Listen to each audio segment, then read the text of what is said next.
nasceu em Roma, na Itália, em 1948, portanto é uma menina. Veio para o Brasil aos 2 anos de idade e reside em São Paulo até hoje. Ela foi professora de artes no Museu Lazar Segal, de 74 a 79, e colaborou na década de 80 como desenhista em diversas revistas, recebendo o Prêmio Abril de Ilustração em 1987. Publicou semanalmente por 4 anos histórias da Bruxinha, se lembra? Do suplemento infantil lá do jornal Folha de São Paulo? Pois é.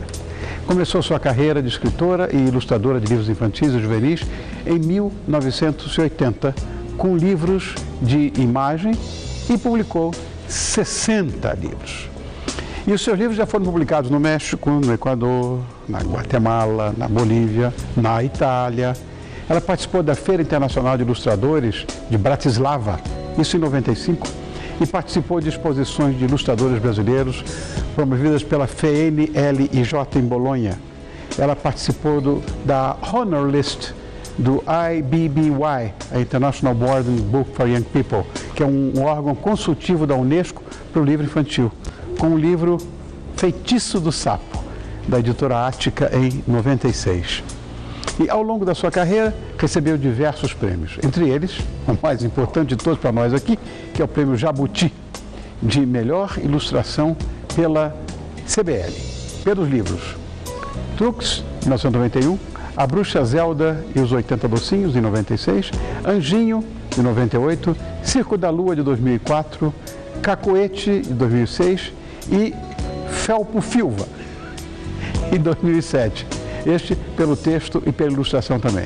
Foi premiada por 9 vezes pela Fundação do Livro Infantil e Juvenil, recebeu o prêmio APCA pelo conjunto da obra, foi vencedora do concurso promovido em 2000 pela Rede Globo Televisão para a caracterização dos personagens do Sítio do Pica-Pau Amarelo. No Grandes Mulheres do Dia das Crianças, eu recebo essa tão querida escritora, Eva Furnari. Bonitinha, obrigado por ter vindo. Tudo bem, meu amor? Não levante. Outro. Obrigado por ter vindo, Eva. Eu que agradeço. Ai, ai, ai. Desde criança você gostava de desenhar, de escrever historinha? Desde criança. Você sabe que eu me lembro do primeiro desenho que eu fiz, que eu descobri, eu falei assim, nossa, eu sei desenhar. Era assim, um homem palito, uma bola, o pé. E eu falei assim, não, ele está muito magro, então eu coloquei a roupa, desenhei a camisa, a calça e tal. Eu olhei e falei, nossa, eu sei desenhar, eu devia ter 6 anos de idade. Agora, aí nunca mais parei. Eu estou vendo aqui as coisas tão bonitinhas que você trouxe, eu vou mostrar tudo. Mas antes eu quero perguntar outra coisa para você. Em que momento a arquiteta, que é a sua formação acadêmica, né, acabou se transformando em professora, desenhista, autora? Quando aconteceu isso? Eu acho que foi um pouco ao contrário, assim. Eu sempre desenhei, eu era uma pessoa absolutamente visual, não falava, eu olhava o mundo, deglutia o mundo pelos olhos. E, na verdade, antes de fazer arquitetura, eu fui fazer física, porque na minha família um equívoco. Na minha família são todos químicos, físicos, engenheiros. Eu nasci numa família de cientistas. E eu nunca me passou pela cabeça fazer um curso de artes ou coisa assim. Eu tinha que fazer alguma coisa compatível com a família. Fazer física, fiz 1 ano, entrei na faculdade, mas não entendia nada. A aula de cálculo era assim um mistério total. Aí, quando eu vejo o sinal da integral, aquela isso, era esse o problema. Ou da diferencial, eu começo a passar mal. De fato, terror integral, diferencial, matemática superior, eu também não gosto. Sou do seu clube. Então, aí eu fui fazer arquitetura, que era alguma coisa no meio do caminho. Que geometria descritiva é muito melhor, né? Isso, que une um pouco da sensibilidade, mas tem um raciocínio lógico, estruturado. E ali dentro da faculdade foi que eu comecei a entrar nessa questão da coisa do livro, né? Então tinha uma gráfica, tinha professores sensacionais, maravilhosos. E o livro tem um pouco a ver com a arquitetura, porque ao mesmo tempo que você precisa ter, você tem a sensibilidade artística ou a sensibilidade criativa, você precisa ter um raciocínio lógico muito estruturado, senão você não escreve escreve, você não monta o livro. Então isso é muito assim, é no meio do caminho.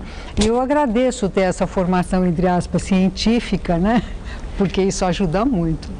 O curioso nessa história é uma ideia que você teve de fazer livros sem texto. Isso eu achei uma coisa que, de fato, a imagem diz muito mais às vezes. No nosso caso aqui, por exemplo, televisão, é fundamental a imagem. Sem ela, não há o menor sentido em televisão. Com certeza. Mas eu queria saber qual foi a receptividade do mercado, que tudo é mercadológico, né, nesse nosso planeta, que ainda não conhecia esse formato literário. Era uma novidade aqui no Brasil. Tinha o Juarez Machado, que tinha feito um livro, nem era o Edivaldo. Você é um queridíssimo amigo meu, está morando em Paris. Nossa, adorava ele. Tinha alguma coisa na Alemanha, na Europa, mas aqui no Brasil não tinha. E era uma coisa assim espontânea minha, quer dizer, eu era desse mundo visual. Na verdade, eu tinha bem pouco talento para escrever, mas eu tinha para inventar histórias. Então, o que eu podia fazer? Estou vendo a capa do Assim Assado ali. O Pandolfo Bereba. Bom, isso. Em que momento as suas histórias passaram a ter texto?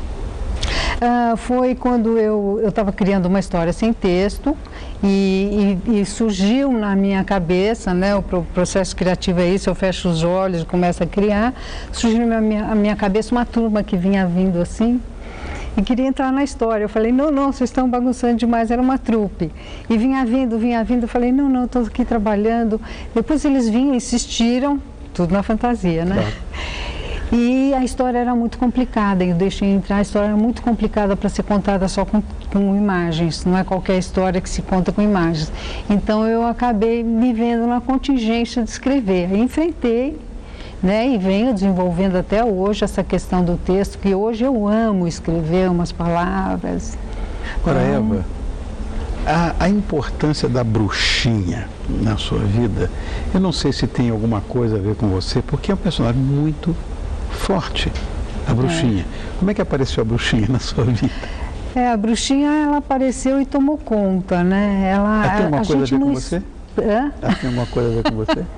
Tem um pouco. Eu, depois de muita reflexão, a gente sempre reflete depois, né, de criar, tem a ver com a transformação. Eu sou uma pessoa em constante transformação, faço grandes transformações na minha vida e considero esse movimento muito importante. Então, essa varinha mágica é um símbolo da transformação, né? Quando você faz o seu livro, você pensa num tema e desenvolve a história, ou as histórias surgem já prontas na sua mente? Elas surgem. É? Totalmente. E, inclusive, eu não acho que sou só eu a pessoa, eu sou um pouco um canal, assim. Eu tenho a impressão que tem muito mais, né? A gente tem, o artista, eu acho que ele tem antenas e ele capta coisas, ele organiza. Eu acho que o grande mérito da gente é a dedicação, é o esforço, é o trabalho. Você mais do que ninguém sabe o que é um trabalho cotidiano, a paciência, a dedicação, é muito trabalho. Esse trabalho demora quanto tempo para você fazer uma nova história, um novo livro, por exemplo? Demora uns 4, 5 meses, porque a ilustração demora muito. E o texto, ele tem que amadurecer. E nada é assim imediato ou rápido. É muita elaboração. Agora, são mais de 30 anos de carreira, né? É muito chão. 30 anos. Você já pensou em escrever para adulto ou não? Eu até tenho alguns... O adulto não tem mais aquele imaginário das crianças. Não, eu escrevo contos. Faz anos já que eu venho escrevendo contos. Quando eu criar coragem, eu publico. Eu vou querer ver. Alguns de seus livros foram adaptados para o teatro. Eu anotei aqui um monte deles. O Lolo Barnabé, Pandolfo Bereba, que estava agora há pouco, Isso. Abaixo das Canelas, Cocô de Passarinho, A Bruxa Zelda dos 80 Docinhos, A Bruxinha Atrapalhada. Todas essas capas nós mostramos. Cacuete e Truco, sendo que essa última recebeu o prêmio Mambembe, né? Foi em 94, como eu falei. Qual é a emoção de ver seus personagens de histórias nos palcos? Olha, eu acho sensacional, né? Porque é uma outra mídia, uma outra maneira. Eu acho que eu pelo menos, eu desapego da minha história, porque ela vai ser transformada, ela vai estar modificada, vai estar no outro meio de expressão, com outras pessoas, com outra cabeça. E eu acho sensacional. Uma das peças que eu gosto muito é a Trux, e outro é o Cacuete, que estava com um grupo sensacional, que fez um trabalho maravilhoso. E é realmente emocionante, porque você vê as crianças ligadas. É uma coisa assim que a gente não vê tanto a criança lendo o livro, mas na peça de teatro você olha para trás e você vê Exatamente. a plateia. É muito bacana.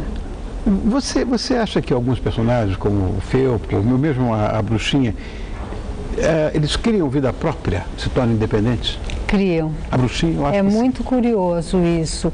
E eu acho que isso é uma coisa importante na literatura, quer dizer, o personagem estar vivo. E eu, pelo menos como escritora, eu tenho que ter muita humildade, porque eu não posso fazer as coisas racionalmente ou mentalmente, porque senão eu não crio vida. Eu tenho que ter essa generosidade, essa humildade para deixar o personagem emergir e ter essa personalidade própria. E aí, ele apronta.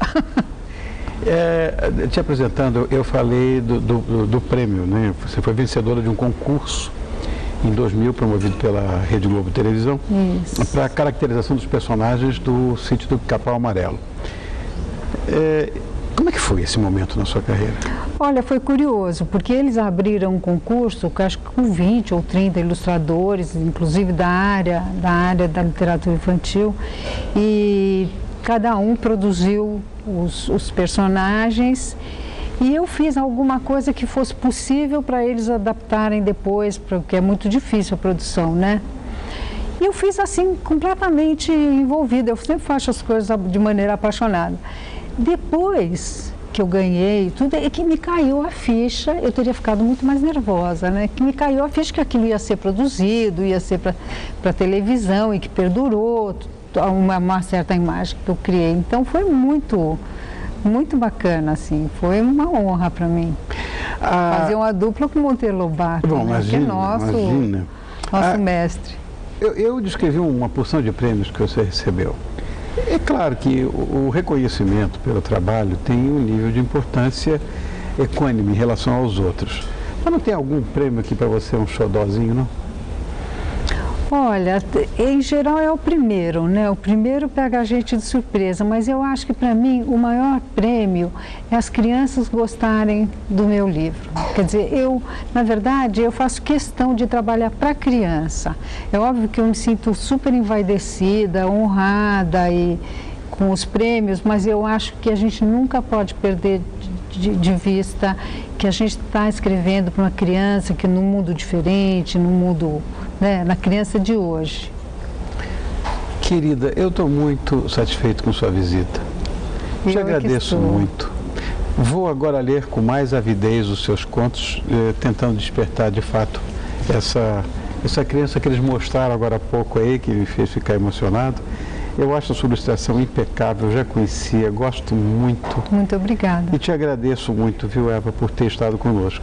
Eu que te agradeço. Eva Furnari, esse talento que hoje nos traz o seu brilho aqui ao Grandes Mulheres, é, de fato, autora de uma personagem que eu adoro, que é a Bruxinha. Agora tem que confessar. Obrigado, muito meu obrigado, amor. Muito obrigada, viu? Olha, depois de passear por esse mundo encantado da Eva Furnari, a gente vai dar uma pausinha rapidinha, sem chá de sumiço dessa vez, para ver se os duendes não estão aprontando lá pelos camarins. E já já nós estamos de volta com a nossa gastronomia. Hoje recebendo uma mini chefe.